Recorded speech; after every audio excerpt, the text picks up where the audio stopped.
Hey everyone, welcome back to my channel. आप देख रहे हैं क्या आज स्टडी क्लासेस। आज हम पढ़ने वाले हैं क्लास 12th का हिंदी आर ओ का गद्य खंड का चैप्टर फर्स्ट और बुक का आपका चैप्टर 10 भक्तिन, जिसकी लेखिका हैं महादेवी वर्मा जी। आप देख रहे हैं कि आज स्टडी क्लासेस। चलिए शुरू करते हैं। सबसे पहले मैं आपको बताना चाहूँगी कि यहाँ पर ये जो चैप्टर है आपका भक्तिन, ये महादेवी वर्मा जी का एक प्रसिद्ध संस्मरणात्मक रेखा चित्र है जो कि स्मृति की रेखाएं में संकलित है। इसमें जो लेखिका हैं उन्होंने अपनी सेविका भक्तिन, जिनका नाम लक्ष्मीन है, उनके भूतकाल और वर्तमान के बारे में बताते हुए उनका एक जो व्यक्तित्व है तो उसका एक दिलचस्प खाका उन्होंने यहाँ पर खींचा है।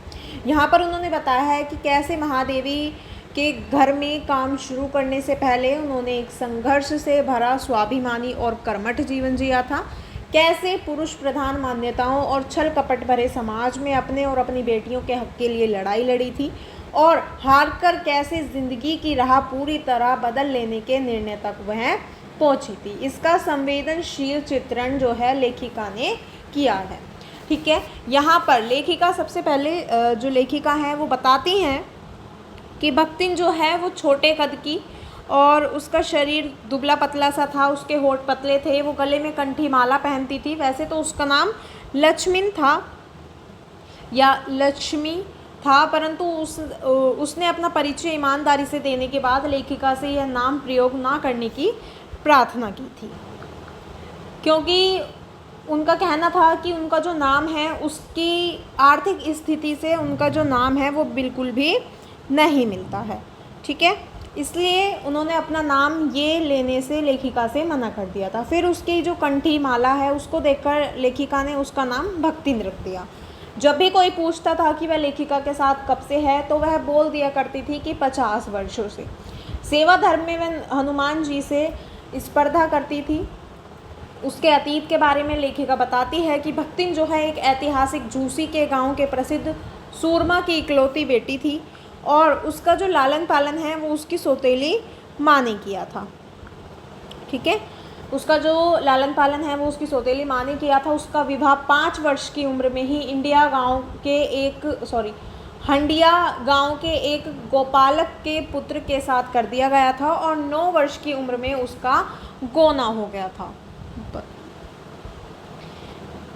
उसके बाद जो लेखिका हैं वो बताती हैं कि जब उसके पिता की मृत्यु हुई तो उसकी सास ने रोने पिटने के अपशकुन से बचने के लिए उसे यह कहकर मायके भेज दिया कि वह बहुत दिनों से गई नहीं है। मायके जाने पर पिता की मृत्यु से दुखी होकर वह बिना पानी पिए ही घर वापस चली आई। घर आकर सास को खरी खोटी सुनाई और पति के ऊपर गहने फेंककर अपना दुख प्रकट किया। जीवन का पहला भाग तो भक्तिन का कष्टों भरा बीता था।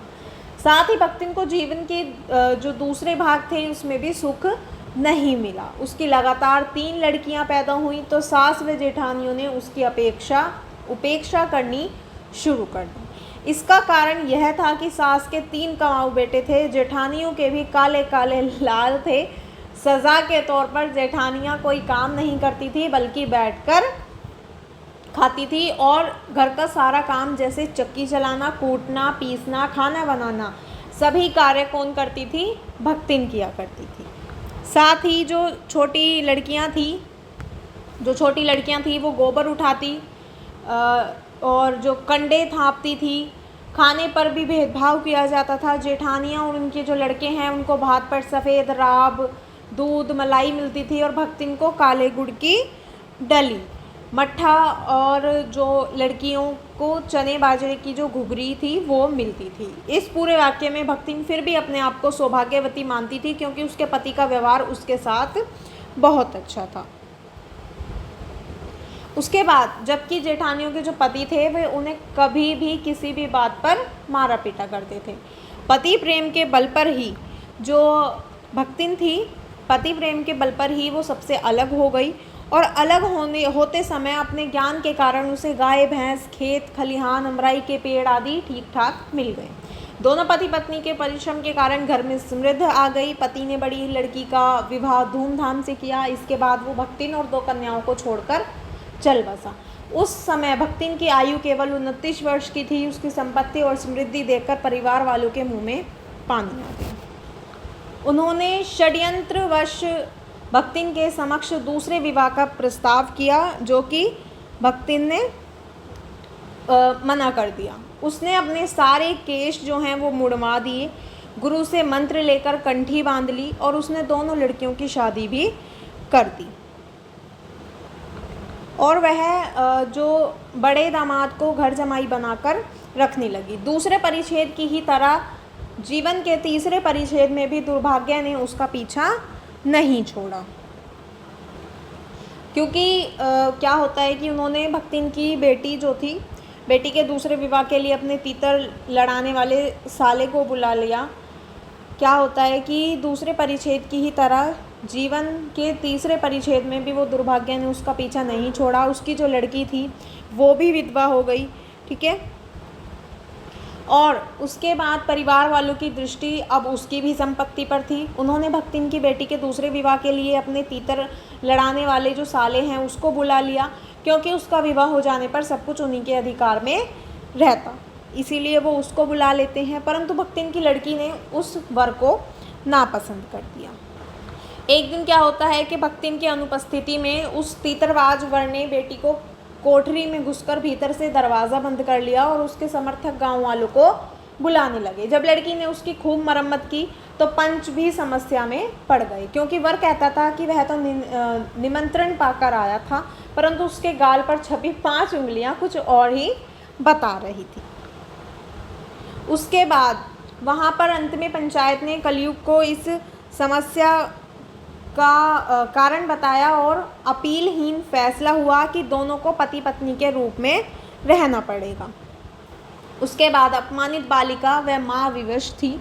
यह संबंध सुखकर नहीं था। दामाद निश्चित होकर तीतर लड़ाता था, जिसकी वजह से क्या होता है कि जो पारिवारिक द्वेष है वो इस कदर बढ़ जाता है कि लगान अदा करना भी मुश्किल हो गया था। लगान ना पहुंचने के कारण जमींदार ने एक दिन सज़ा के तौर पर भक्तिन को पूरा दिन कड़ी धूप में खड़ा रखा हुआ था। और उसके बाद भक्तिन जो है ये अपमान सहन ना कर सकी और कमाई के विचार से शहर चली आई। जीवन के अंतिम परिच्छेद में घुटी हुई चांद मैली धोती गले में कंठी पहने वह लेखिका के पास नौकरी के लिए पहुंचती है। नौकरी मिलने पर उसने अगले दिन स्नान करके लेखिका की धुली धोती भी जल के छींटों से पवित्र करने के बाद पहनी। निकलते सूर्य व पीपल की अर्घ दिया, 2 मिनट जप किया और कोयले की मोटी रेखा से चौके की सीमा निर्धारित करके खाना बनाना शुरू किया।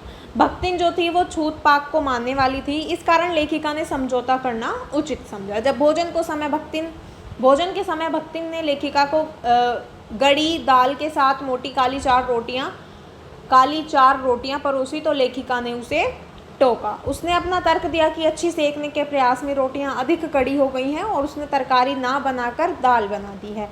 इस खाने पर लेखिका की प्रश्नवाचक दृष्टि होने पर भक्तिन ने अमचूरण, लाल मिर्च की चटनी या गांव से लाए हुए गुड़ का प्रस्ताव उसके लिए रखा।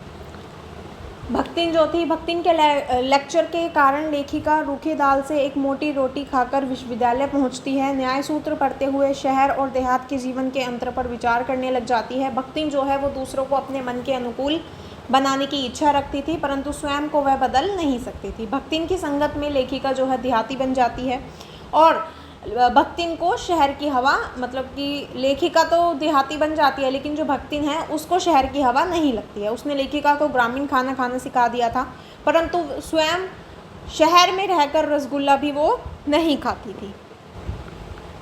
लेखिका के अनुसार जो भक्तिन थी उसमें दुर्गुणों का अभाव नहीं था। वो इधर उधर पड़े पैसों को भंडार गृह में किसी मटकी में छिपा कर रख देती थी, जिससे कि वह चोरी मानती थी।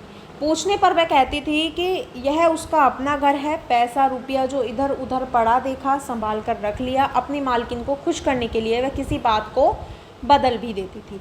लेखिका ने उसे सिर मुंडवाने से रोका तो उसने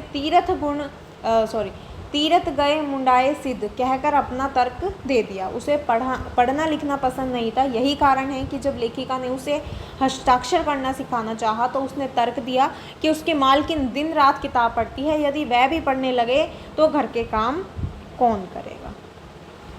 ठीक है।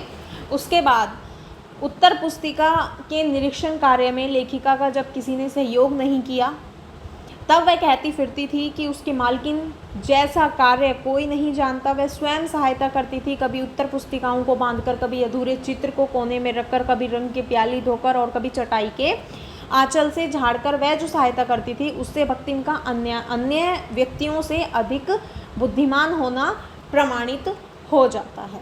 जब लेखिका की कोई पुस्तक जो है वो प्रकाशित होती तो भक्तिन बहुत ज़्यादा प्रसन्न होती थी और वह उस कृति में अपना सहयोग खोजती थी। लेखिका भी खुद को उसकी जो है आभारी मानती थी, क्योंकि जब लेखिका बार बार बुलाने के बाद भी भोजन के लिए ना उठकर चित्र बनाती रहती थी तब भक्तिन कभी दही का शरबत, कभी तुलसी की चाय पिलाकर उसे भूख के कष्ट से बचाती थी। भक्तिन में एक बहुत ही ज़्यादा गजब का एक सेवा भाव था और छात्रावास की रोशनी बुझने पर भी जब लेखिका का जो परिवार है उसके सदस्य हिरनी, सोना, कुत्ता, बसंत, बिल्ली, गोधुली भी आराम करने लगते थे तब भी भक्तिन लेखिका के साथ जागती रहती थी। वह उसे कभी पुस्तक देती, कभी स्याही तो कभी फाइल देती थी।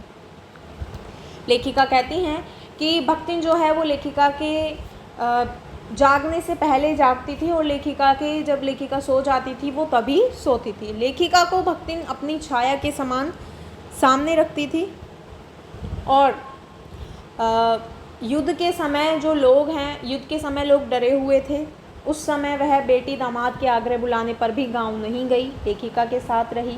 युद्ध में भारतीय सेना के पलायन की बात सुनकर वो लेखिका को अपने गांव ले जाना चाहती थी और वो लेखिका से कहती है कि वह गांव में उसके लिए हर तरह के प्रबंध कर देगी, क्योंकि उसने कुछ रुपए गांव में छिपा कर रखे हुए हैं।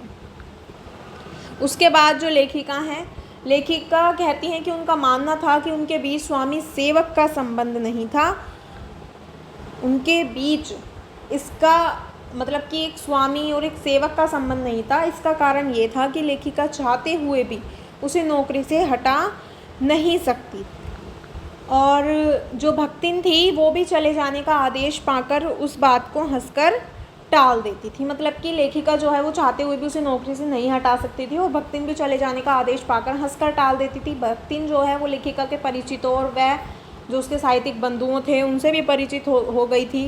वो उनके साथ वैसा ही व्यवहार करती थी जैसा वे लेखिका के साथ करती थी। भक्तिन कारागार से बहुत डरती थी। इसी बात पर लोग उसे चिढ़ाते थे कि लेखिका को कारागार में डाला जा सकता है। इस बार कारागार से डरने के बावजूद भी भक्तिन जो है वो लेखिका के साथ कारागार चलने का हट करने लगती थी। अपनी मालकिन के साथ वो जेल जाने के हक के लिए वह बड़े लाट तक से लड़ने के लिए तैयार थी और मतलब कि अपनी मालकिन के साथ जेल जाने के हक के लिए वह बड़े लाट तक से लड़ने को तैयार थी। लेखिका बताती हैं कि भक्तिन के अंतिम परिच्छेद को वह पूरा नहीं करना चाहती और इसका जो कारण है वो लेखिका का भक्तिन से लगाव और उसे खोने का डर है।